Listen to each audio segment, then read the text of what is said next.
Hello नमस्कार। Employees अड्डा YouTube channel की नई और फ्रेश वीडियो में आपका एक बार फिर से स्वागत है। सभी सरकारी कर्मचारियों, पेंशन भोगियों तथा सैन्य कर्मचारियों से रिलेटेड लेटेस्ट अपडेट के लिए सब्सक्राइब करें हमारे चैनल को, ताकि नए और बेहतरीन वीडियो आपके सामने ला सके सबसे पहले। जैसा कि आप वीडियो के थंबनेल में देख चुके हो, आज की हमारी वीडियो 13 अगस्त 2018 की 3 बड़ी खबरें लेके आई है। जी हां, आज की हमारी इस वीडियो में केंद्रीय कर्मचारियों, रेलवे कर्मचारियों, सैन्य कर्मचारियों, पैरामेट्रिक फोर्स के कर्मचारियों और हमारे सभी पेंशनर, फैमिली पेंशनर के लिए काफ़ी लेटेस्ट न्यूज़ लेके आए हैं। ज़्यादा समय ना लेते हुए चलिए आज की पहली वीडियो शुरू करते हैं। दोस्तों, केंद्रीय कर्मचारियों के सबसे बड़े संगठन और official union confederation of India ने 5 सितंबर 2018 को होने वाले विराट संसद मार्च के लिए ऑफिशियल बैनर तैयार कर लिया है। यहाँ से जैसे आप देख रहे हो कि यहाँ पर 5 सितंबर 2018 को चलो दिल्ली संसद चलो ऑफिशियल जो ये बैनर है ये तैयार कर लिया गया है। मोदी सरकार द्वारा केंद्रीय कर्मचारियों के साथ वादा खिलाफी के विरोध में केंद्रीय कर्मचारी परिसंघ एवं अखिल भारतीय राज्य कर्मचारी महासंघ का संयुक्त अभियान के लिए ये बैनर बनाया गया है। दोस्तों, इंडियन हिस्ट्री में ऐसा पहली बार होने जा रहा है कि सारी स्टेट और सेंट्रल गवर्नमेंट यूनियन सरकार के वादा खिलाफी के विरोध में विराट संसद मार्च का आयोजन एक बड़े लेवल पर कर रही है। मोदी सरकार ने 2016 में केंद्रीय कर्मचारियों की अनिश्चितकाल हड़ताल को ये वादा कहकर रुकवा दिया था कि उनकी सभी मांगों को मान लिया जाएगा, लेकिन अभी तक ऐसा कुछ नहीं हुआ है। इसके विरोध में अब केंद्रीय कर्मचारी और स्टेट यूनियंस के द्वारा मोदी सरकार के वादा खिलाफी के विरोध में विशाल हड़ताल का आयोजन 5 सितंबर 2018 को किया जा रहा है। और इस हड़ताल में जो मेन मांगे रखी गई हैं वो इस तरह हैं कि नई पेंशन योजना को समाप्त करो और उसके जगह पे पुरानी पेंशन योजना को लागू करो। उसकी दूसरी मांग है सभी केंद्रीय कर्मचारियों के लिए 7वें वेतन आयोग से संबंधित बकाया के सभी मुद्दों का तुरंत निपटारा करें तथा केंद्र सरकार के कार्यालयों में जितने भी रिक्त पद हैं उनको तुरंत भरें।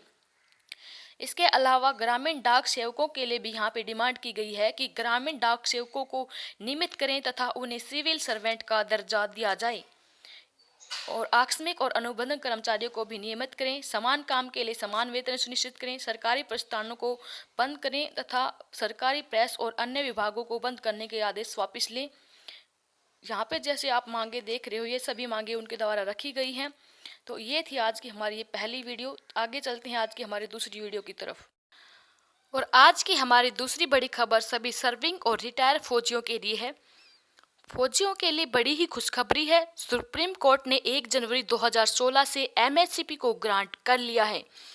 जी हाँ, ये लेटर मिनिस्ट्री ऑफ डिफेंस द्वारा चीफ ऑफ आर्मी स्टाफ को फॉरवर्ड किया गया है, जिसमें इंडियन आर्मी को पीबीआरएस को एमएससीपी देने का ऑर्डर जारी किया है। दोस्तों, इस लेटर में 3 दिसंबर 2017 के सुप्रीम कोर्ट के जजमेंट को डिस्क्रिप्शन दिया गया है, जिसमें श्री बलबीर सिंह द्वारा एमएससीपी जारी करने की जनहित याचिका डाली गई थी। उन्होंने खुशखबरी की बात यह है कि उन्होंने इस केस को जीत लिया है और अब सभी को 2 साल का एरियर मिलेगा।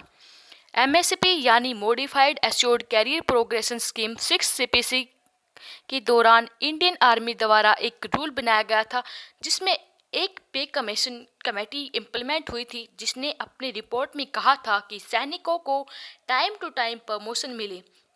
उसी के रिगार्डिंग एमएससीपी स्कीम का ऑप्शन दिया गया था, जिसमें जवानों को किसी भी सैनिकों को अपनी सेवा के 8 साल बाद अगर प्रमोशन नहीं मिलता है तो उसे फर्स्ट एमएससीपी का फ़ायदा मिलेगा, और अगर सेकंड एमएससीपी 16 साल तक मिलेगी तथा थर्ड एमएससीपी 24 ईयर की सर्विस के बाद मिलती है। तो दोस्तों, जिसकी भी सर्विस 1 जनवरी 2006 को 8 साल, 16 साल या 24 साल हो चुकी थी, उसको एमएससीपी का फ़ायदा मिलना था, लेकिन सरकार ने 2006 की बजाय 2008 से इसका फ़ायदा दिया। बहुत सारे सैनिक जो अब इसमें रिटायर हो चुके हैं उनके लिए भी अब ये खुशखबरी है कि सुप्रीम कोर्ट ने आदेश दिया है कि उनको भी 2 साल का एरियर दिया जाए, और जिन्होंने याचिका नहीं की है उनको भी कोर्ट में जाने का कोई रूल नहीं है, उनको भी इसका फ़ायदा मिलेगा।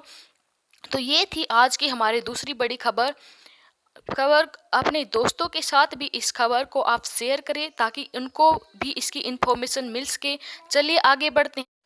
और आज की हमारी तीसरी बड़ी वीडियो पेंशनर पोर्टल से है। जी हाँ, पेंशनर पोर्टल जो गवर्नमेंट ऑफ इंडिया की ऑफिशियल वेबसाइट है, जो पेंशन कल्याण हेतु बनाई गई है, उसने सभी 2016 से पहले रिटायर कर्मचारियों के लिए एक ऑफिशियल कैलकुलेटर पेश किया है। जी हाँ, रिवाइज पेंशन कैलकुलेटर जो कि प्री 2016 पेंशनर के लिए है, वो उन्होंने यहाँ पे डाला है। को जो भी प्री 2016 से पहले रिटायर एम्प्लॉयज़ हैं, वो अपनी रिवाइज पेंशन को यहाँ पे कैलकुलेट कर सकता है। जैसा कि आप यहाँ पे देख रहे हो, इस कैलकुलेटर के अंदर आपको अपनी रिवाइज पेंशन कैलकुलेट करने के लिए सबसे पहले ये पहला कॉलम दिया गया है। आपको अपनी पेंशन का टाइप सिलेक्ट करना होगा। यहाँ पे आपको देखना होगा आपकी कौन सी पेंशन है, रिवाइज्ड पेंशन है, नॉर्मल पेंशन है, एनहांस फैमिली पेंशन है या फैमिली पेंशन है, उसी के ऊपर आपको टिक करना होगा। इसके साथ साथ अब अगर दूसरे कॉलम की बात करें तो यहाँ पे आपको अपनी बेसिक पेंशन एज ऑन 31 दिसंबर 2015 डिफाइन करनी होगी। इस कॉलम में आपको ये राइट डाउन करनी होगी। और जो थर्ड इसका कॉलम है, इसमें आपको रिटायरमेंट पीरियड सेलेक्ट करना होगा। रिटायरमेंट पीरियड सेलेक्ट करने के लिए आपको यहाँ पे क्लिक करना होगा और जिस भी पीरियड में आप रिटायर हुए हो वो यहाँ पे डिक्टेट करना होगा। इसके नेक्स्ट यहाँ पे आपको अपना पे स्केल सेलेक्ट करना होगा। पे स्केल के लिए आप इस ड्रॉप डाउन मेन्यू के ऊपर क्लिक करेंगे और अपना पे स्केल यहाँ पे डाल देंगे। उसके बाद आपको अपनी बेसिक पे ऑन रिटायरमेंट के ऑप्शन को सिलेक्ट करना होगा और यहाँ पे ये जो बॉक्स दिया है, यहाँ पे अपनी बेसिक पे ऑन रिटायरमेंट आपको डालनी होगी। और इन्होंने ये हिदायत दी है कि जो भी आपको रेड कलर में स्टेरिक मार्क है, ये सारे के सारे रिक्वायर्ड फिल हैं, ये आपको फिलअप करने होंगे। सब फिल करने के बाद आपको यहाँ पे इमेज दी होगी, वो इमेज डालनी होगी। और यहाँ पे जैसे आप गेट रिवाइज पेंशन के ऊपर क्लिक करेंगे, आपको अपनी रिवाइज पेंशन का पूरा परफॉर्मा मिल जाएगा। तो हेलो नमस्कार, एम्प्लॉयज़ अड्डा यूट्यूब चैनल की नई और फ्रेश वीडियो में आपका एक बार फिर से स्वागत है। सभी सरकारी कर्मचारियों, पेंशन भोगियों तथा सैन्य कर्मियों से जुड़ी लेटेस्ट अपडेट के लिए सब्सक्राइब करें हमारे चैनल को, ताकि नई और बेहतरीन वीडियो आपके सामने ला सके सबसे पहले। दोस्तों, आज की हमारी ये वीडियो 1 जनवरी 2016 से पहले रिटायर कर्मचारियों के लिए खुशखबरी लेके आई है।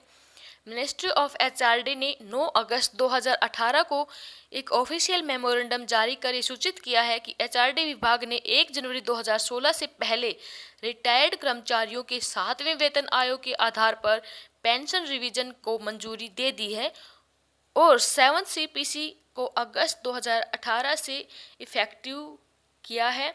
इसके साथ साथ arrear of pension plus arrear of fix medical allowance का भी भुगतान जल्द ही किया जाएगा।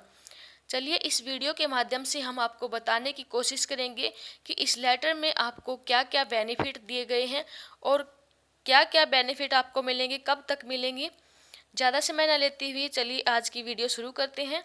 तो इस वीडियो के माध्यम से बताया गया है कि 1 जनवरी 2016 से पहले रिटायर कर्मचारियों की पेंशन रिवीजन को 7वें वेतन आयोग के आधार पर मंजूरी दे दी है और इसी अगस्त 2018 से इसका भुगतान किया जाएगा।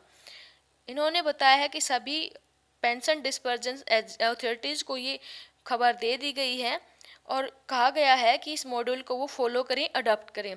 इनमें फर्स्ट केस जो बताया गया है उसमें कहा गया है कि इन केस ऑफ कोई भी पेंशनर है जो 1 जनवरी 2016 से पहले रिटायर है, तो उसकी रिवाइज पेंशन या फिर फैमिली पेंशन 1 जनवरी 2016 से डिटरमाइन की जाएगी। और वो कैसे डिटरमाइन की जाएगी, जो 6 सीपीसी के अकॉर्डिंग फॉर्मूला था 2.57 से मल्टीप्लाई कर उसकी बेसिक पेंशन को जो भी बनती है उसको नेक्स्ट हायर रुपीज़ से राउंड ऑफ कर दिया जाएगा।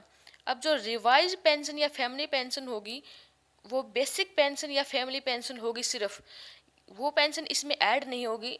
जो कि ओल्ड एज या फिर कोई स्पेसिफाई एज करने के बाद कोई पेंशनर को एडिशनल पेंशन मिलती है, वो इसमें ऐड नहीं होगी। इसमें सिर्फ बेसिक फैमिली पेंशन ऐड होगी। उसके बाद इन्होंने सेकंड केस बताया है कि जो रिवाइज पेंशन होगी इन अकॉर्डिंग विद 7 सीपीसी वो अगस्त 2018 से इफ़ेक्टिव होगी और अभी जो एरियर की बात करें तो इन्होंने ये क्लैरिफाई कर दिया है कि इसके एरियर का भुगतान अभी नहीं किया जाएगा, ऊपर से जब भी इंस्ट्रक्शन मिलेंगी उसके बाद ही आपको एरियर दिया जाएगा, क्योंकि 1 जनवरी 2016 से लेकर अगस्त 2018 तक का एरियर अभी आपको नहीं दिया जाएगा। और थर्ड केस बताया है, इन केस जो रिटायर कर्मचारी हैं 1 जनवरी 2016 से 31 मई 2018 के बीच में जो रिटायर हुए हैं, उनकी जो रिवाइज्ड ऑर्डर होगा उनको इंडिविजुअली 7 CPC के अकॉर्डिंग उनका केस इंडिविजुअली इशू कर दिया जाएगा। और इस केस में जो एग्जिस्टिंग पेंशन होगी, रिवाइज पेंशन, वो भी अगस्त 2018 से इफ़ेक्टिव होगी और उसका एरियर भी अभी आपको नहीं मिलेगा। आगे इन्होंने बताया है कि जो उन्होंने मेंशन किया है, जो भी रिलेवेंट जो कि जून 2018 में उन्होंने इफेक्टिव बताया था, वो भी 7 CPC के आधार पर उनको इम्प्लीमेंट कर दिया जाएगा। फोर्थ पॉइंट में इन्होंने बात की है डियरनेस अलाउंस की। तो जो डियरनेस रेट होंगे सभी पेंशनर के अकॉर्डिंग टू 7 CPC, वो जो ऑफिशियल मेमोरेंडम उन्होंने जारी किया था 5/7/2018 को, उसके अकॉर्डिंग ही जारी किए जाएंगे। और government of India, ministry of personal PG and pension विभाग ने फिक्स मेडिकल अलाउंस के लिए जो भी रिम्बर्समेंट किया है वो भी आपको मिल जाएगा। फिक्स मेडिकल अलाउंस जो उन्होंने 500 से बढ़ाकर 1000 रुपये कर दिया था, वो आपको अगस्त 2018 से ही मिलेगा, प्लस 1 जुलाई 2017 से लेकर 31 जुलाई 2018 तक का जो आपका एरियर बनता है फिक्स मेडिकल अलाउंस का, वो आपको अभी नहीं दिया जाएगा। वो 7 CPC से के जो भी आपका पेंशन का एरियर बनता है उस पेंशन के एरियर के साथ आपको दिया जाएगा। और वो कब दिया जाएगा? जब भी ऑफिस से इंस्ट्रक्शन इश्यू होंगी उसके बाद ही आपको दिया जाएगा। तो सभी विभाग को सूचित किया गया है कि वो अपने पेई ब्रांच CPC को ये इन्फॉर्म करें और इसको जल्द से जल्द इम्प्लीमेंट करें। तो आज की हमारी ये वीडियो प्री 2016 रिटायर कर्मचारियों के लिए खुशखबरी लेके आई है। तो दोस्तों ये थी आज की हमारी 3 बड़ी खबर जो सभी केंद्रीय कर्मचारियों, सैन्य कर्मचारियों तथा पेंशनर, फैमिली पेंशनर के लिए काफ़ी लाभदायक थी। अगर आपको हमारी वीडियो पसंद आई है तो हमारे चैनल को सब्सक्राइब करें, अपने दोस्तों के साथ शेयर करें ताकि उन्हें भी इनका फ़ायदा मिल सके। तब तक के लिए गेट अपडेटेड, स्टे कनेक्टेड। धन्यवाद।